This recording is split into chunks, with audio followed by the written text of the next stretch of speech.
Salut mon frère, salut ma soeur, j'espère que tu vas bien et que tu passes une bonne journée.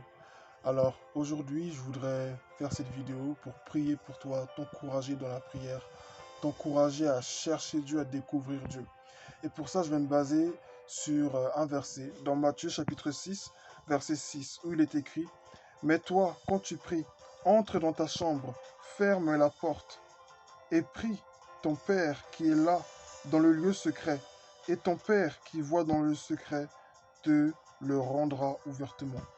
Voilà ce que Dieu dit.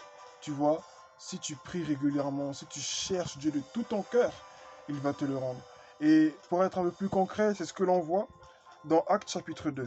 Actes chapitre 2 nous parle de la venue du Saint-Esprit. Il est écrit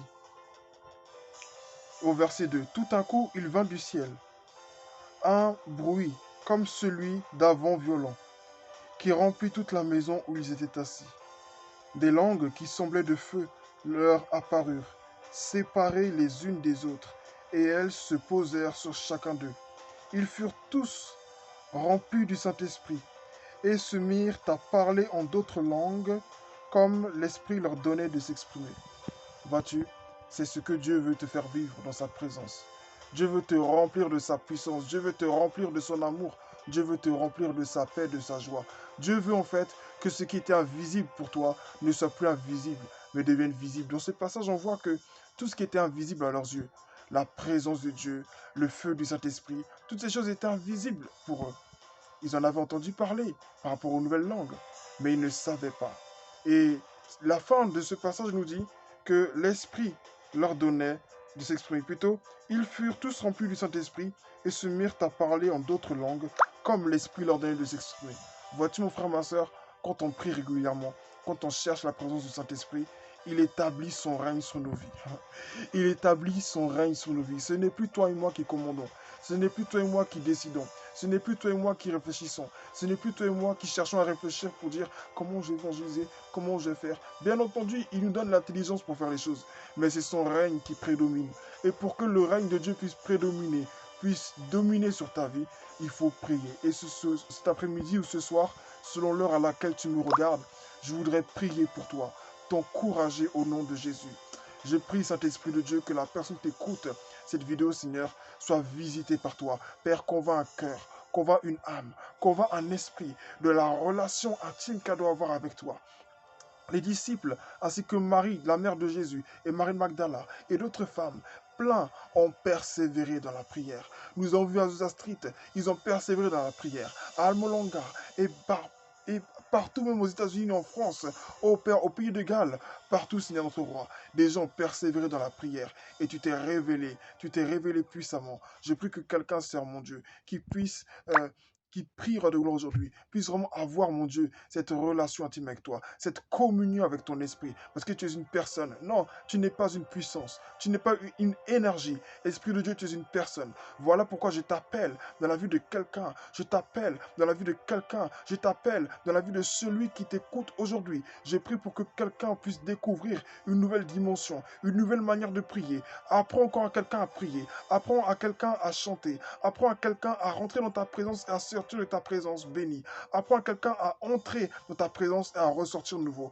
Apprends à quelqu'un à entrer, peut-être pas trac dans ta présence, mais à ressortir de là complètement revigoré, complètement rempli, complètement fort. Même si quelqu'un rentre dans ta présence déprimé, qu'il ressort de là avec la joie. Je prie pour que quelqu'un qui entre dans le lieu secret, que quelqu'un qui va prendre la ferme décision d'entrer dans le lieu secret aujourd'hui, puisse ressortir de là nouveau, différent, qui ne ressortent pas de là insensible, qui ne ressortent pas de là indifférent, mais qu'ils ressortent de là différent, marqué par ta présence, touché par l'empreinte de ton esprit, touché par l'empreinte de ta parole, touché par l'empreinte de ton amour. Oh Seigneur, que ton empreinte s'inscrive dans le cœur de quelqu'un, que ton amour s'inscrive dans le cœur de quelqu'un, que ta paix s'inscrive dans le cœur, dans la pensée, dans l'esprit, dans l'âme de quelqu'un.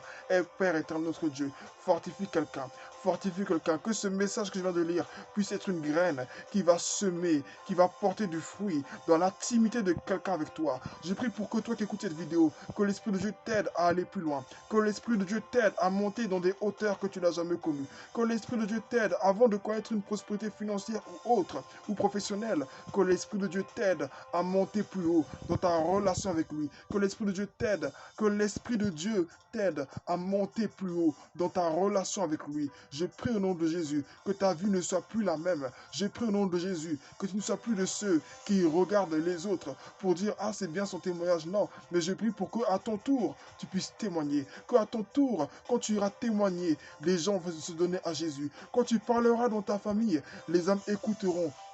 Même après la persécution, même après des moments de rire, des moments de moquerie, ils écouteront la parole de Dieu qui sortiront de ta bouche parce que tu es rempli du Saint-Esprit. Je prie au nom de Jésus que quand tu vas prendre la décision d'entrer dans ta chambre pour prier, que l'Esprit de Dieu se révèle à toi au nom de Jésus.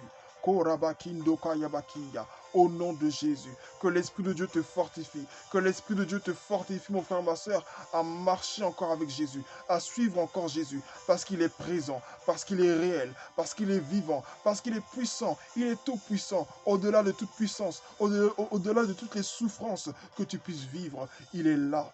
Il est plus puissant que la dépression, plus puissant que la maladie, plus puissant que les forces des ténèbres qui t'assaillent jour et nuit, plus puissant que les présences négatives que tu ressens dans ta maison, dans ta chambre, dans tes rêves. Il est plus puissant. Et j'ai pris au nom de Jésus que toute force obscure dégage de ta vie maintenant au nom de Jésus. Car la Bible dit dans le livre de Colossiens chapitre 15, il a dépouillé les dominations, dépouillé les autorités, il les a livrées publiquement en spectacle, en triomphant d'elles par la croix. Oui, au nom de Jésus, je déclare sur ta vie la délivrance, la restauration, la paix, la vie du Saint-Esprit, la communion réelle avec le Saint-Esprit, une vie de réveil, qu'un réveil entre dans ta maison, qu'un réveil entre dans ta chambre, qu'un réveil entre dans ta salle de bain, qu'un réveil entre même dans tes toilettes, qu'un réveil entre dans toute ta maison, que toute ta maison soit imprégnée du Saint-Esprit, que tes murs, que toute ta vie soit imprégnée du Saint-Esprit, que tes vêtements soient imprégnés du Saint-Esprit, que ta nourriture soit imprégnée du Saint-Esprit, que tes pas soient imprégnés du Saint-Esprit, qu'à cause de toi, si tu étais le seul chrétien dans ta famille, que toute ta famille soit imprégnée, touchée par le Saint-Esprit, et que désormais, tu ne sois pas le seul à prier, mais que vous priez tous au nom de Jésus. J'ai prié au nom de Jésus que le Saint-Esprit de Dieu impacte ta vie. Parce que pour que tu puisses impacter les autres, il faut d'abord que toi-même, tu acceptes et que tu aies l'humilité de rechercher à être impacté par le Saint-Esprit. Au nom de Jésus. Amen. Je prie au nom de Jésus que tu connais Jésus-Christ davantage. Parce qu'il est grand, il est puissant, il est fidèle, il est capable de faire de grandes choses avec toi si seulement tu le cherches davantage. Dieu est vraiment réel. Dieu est vraiment, vraiment, vraiment réel. Et si tu le cherches chaque jour, si tu pries chaque jour, si tu le cherches ardemment chaque jour, tu verras que le Dieu dont je te parle, il est vraiment réel. Que Dieu te fortifie, que Dieu te bénisse, quel que soit ton nom, quel que soit tout ce que tu as fait, quel que soit tout ce que tu as vécu, quelle que soit la hauteur du mal que tu as fait, la hauteur de ton mal n'est pas plus grande, ne dépasse pas la grandeur de l'amour de Dieu pour toi. Quelle que soit la profondeur de la méchanceté de ton cœur, sache que la profondeur de la méchanceté de ton cœur n'est pas plus profonde que la profondeur de l'amour de Dieu pour toi. Alors je t'encourage à te lever dans la prière et à rechercher le Saint-Esprit. Parce que ce n'est pas en restant dehors pour dire « Oh, j'ai tellement fait de mal, oh, je suis comme ci, je suis comme ça ». C'est pas en faisant ça que tu seras meilleur. C'est bien de reconnaître son péché. Mais à un moment donné, il faut reconnaître et accepter que Dieu nous a pardonné et aller de l'avant pour avoir une réelle relation avec le Seigneur, une réelle communion avec le Saint-Esprit et être surtout utile entre ses mains pour les gens qui en ont besoin. Autour de toi, un homme, une femme, peut-être ton professeur, peut-être ton patron, ton collègue, quelqu'un quelque part a besoin de Jésus au travers de toi. Et pour que tu sois pleinement disposé pour exercer le ministère auquel il t'a appelé, il est indispensable que tu aies une vie de prière. Il est indispensable que tu sois en communion, je ne dis pas juste en relation, non, mais en communion véritable avec celui qui t'a appelé. Moïse était devant le buisson ardent. S'il n'avait pas vu le buisson ardent, s'il n'avait pas été en contact avec le Dieu qui l'appelle, il n'aurait pas pu délivrer Israël. Si David n'aurait pas rencontré Dieu par l'onction qui a été versée sur lui, l'Esprit de Dieu qui est entré en lui le jour où Samuel l'a oint pour qu'il devienne roi d'Israël, David n'aurait pas vaincu Goliath. Si les disciples de la chambre haute n'auraient pas recherché le Saint-Esprit, n'auraient pas prié, pris ces temps de prière, ces temps de sacrifice pour chercher le Saint-Esprit, jamais nous n'aurions été touchés. Peut-être que Dieu aurait peut-être procédé autrement, mais ça aurait été... On n'aurait pas entendu parler d'eux, en tout cas ce qui est sûr. Donc je t'encourage, toi qui écoutes ce message, à te lever dans la prière. Peut-être que tu ne connais pas ta destinée, peut-être que tu ne sais pas quand tu es appelé, mais sache une chose, tu es appelé à prier. Que Dieu te bénisse.